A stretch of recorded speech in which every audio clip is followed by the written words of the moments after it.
जब उसे इमाम मज़लूम हुसैन अलैहिस्सलाम की शहादत की खबर मिली तो वो उस वक्त कैद में था।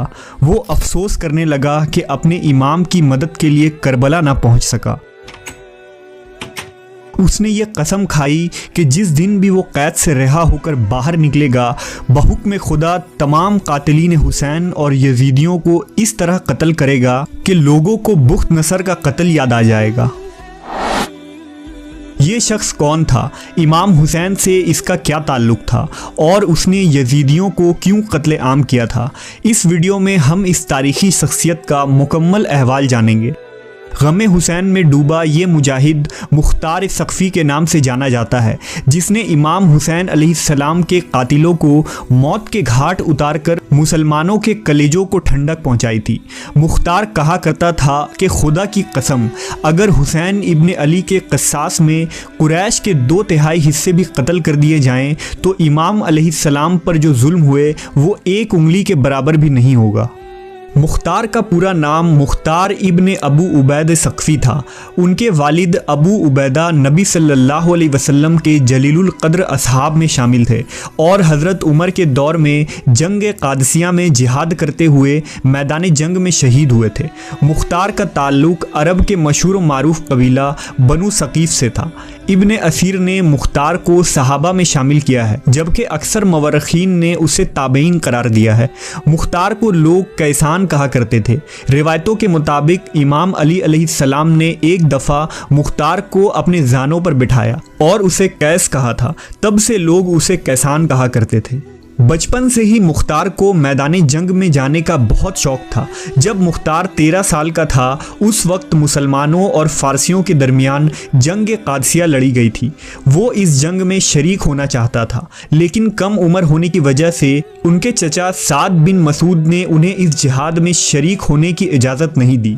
इस जंग में मुख्तार के वालिद और भाई शहीद हो गए।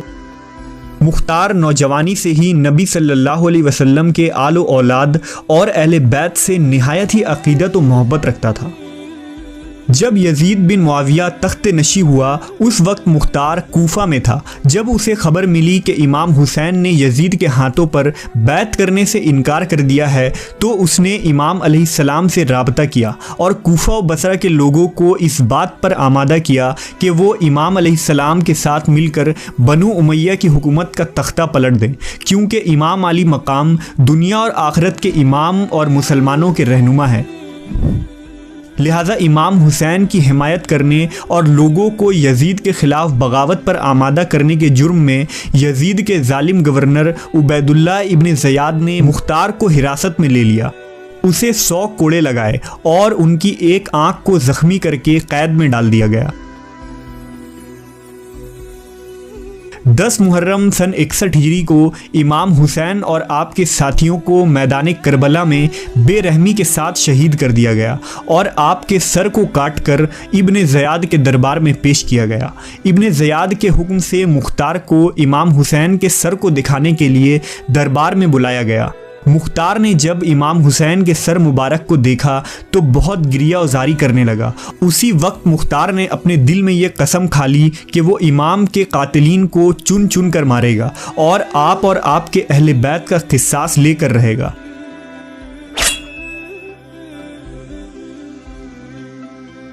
कुछ दिनों बाद इब्ने ज़ियाद ने मुख्तार को कैद से रिहा कर दिया और उसे हुक्म दिया कि वो कूफा से बाहर चला जाए।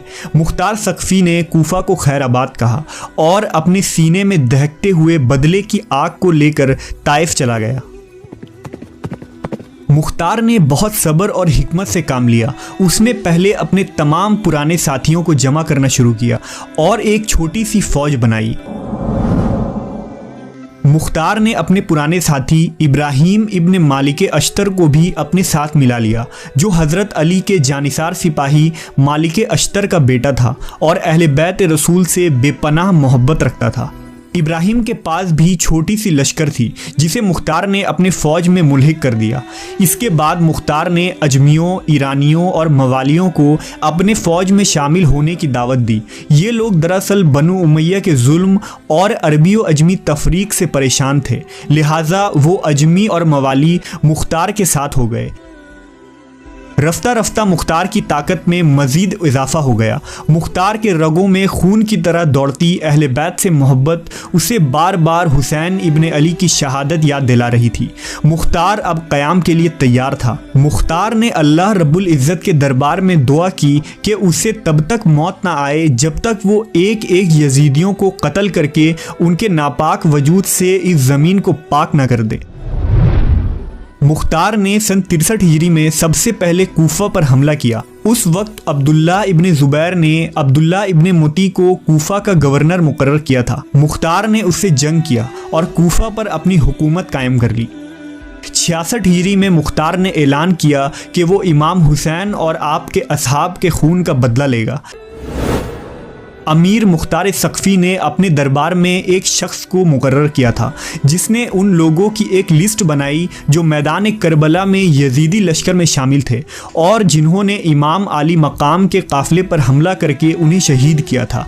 इस फहरिस्त में जितने लोग भी शामिल थे, मुख्तार ने उन तमाम लोगों को तलाश करवाया और उन्हें कत्ल करना शुरू किया, जिनमें शिम्र, खूली, अम्र बिन साद शामिल था।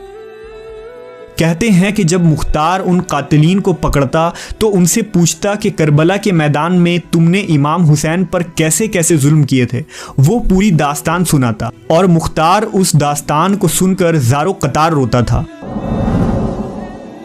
सन 67 हिजरी में मुख्तार के सिपह सलार और साथी इब्राहिम अश्तर ने इराक के मकाम मौसल पर इब्न ज़ियाद से जंग करके उसे भी कत्ल कर डाला। इब्न ज़ियाद वही शख्स था जिसने इमाम हुसैन के कटे हुए सर मुबारक पर छड़ियाँ मारकर बेहुरमती की थी। लिहाजा मुख्तार ने इब्न ज़ियाद के कटे हुए सर को कूफा भेजने का हुक्म दिया और बिल्कुल उसी मकाम पर उसके सर को रखा जहाँ उसने इमाम हुसैन का सर रखा था। तिरमिज़ी शरीफ के रिवायत के मुताबिक जब इब्न ज़ियाद के सर को कूफा की मस्जिद में रखा गया तो एक सांप ज़ाहिर हुआ और उसके नाक के एक नत्थों में दाखिल होकर दूसरे सुराख से निकल गया। इस तरह उस सांप ने 3 दफ़ा ये अमल किया और वहाँ से चला गया। ये इबरतनाक मंजर को अहले कूफा ने अपने आँखों से देखा। इसके बाद इब्न ज़ियाद और अम्र बिन साद के सरों को मुख्तार ने इमाम हुसैन के बेटे इमाम सज्जाद अलैहिस्सलाम के पास मदीना भेजा, जिसे देखकर आपने मुख्तार के हक़ में दुआ फरमाई। रिवायतों के मुताबिक मुख्तार के क़याम को इमाम सज्जाद की इजाज़त और हिमायत हासिल थी। सन 68 हिजरी के बाद मुख्तार की अमारत कमज़ोर पड़ने लगी और इब्न ज़ुबैर के भाई मसब ने कूफा पर हमला करके मुख्तार के किले का घेराव कर लिया।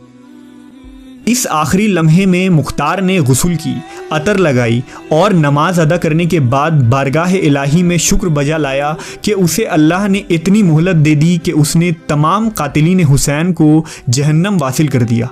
अब अगर उसे शहीद भी कर दिया जाए तो कोई गम नहीं। ये कहकर वो किले से बाहर आया और मसब की फ़ौज से लड़ता हुआ शहीद हो गया। तारीख़ में मुख्तार की शख्सियत को बनु उमैया और नाज़बियों ने बहुत बदनाम करने की कोशिश की, लेकिन मुख्तार आज हर मुहिब्ब हुसैन के लिए हीरो है। गमे हुसैन से ज़ख्मी दिलों की ठंडक है और मुख्तार के चाहने वाले आज तक उससे शदीद अक़ीदत और मोहब्बत रखते हैं, जो कातिलीन हुसैन पर मौत बनकर गिरा।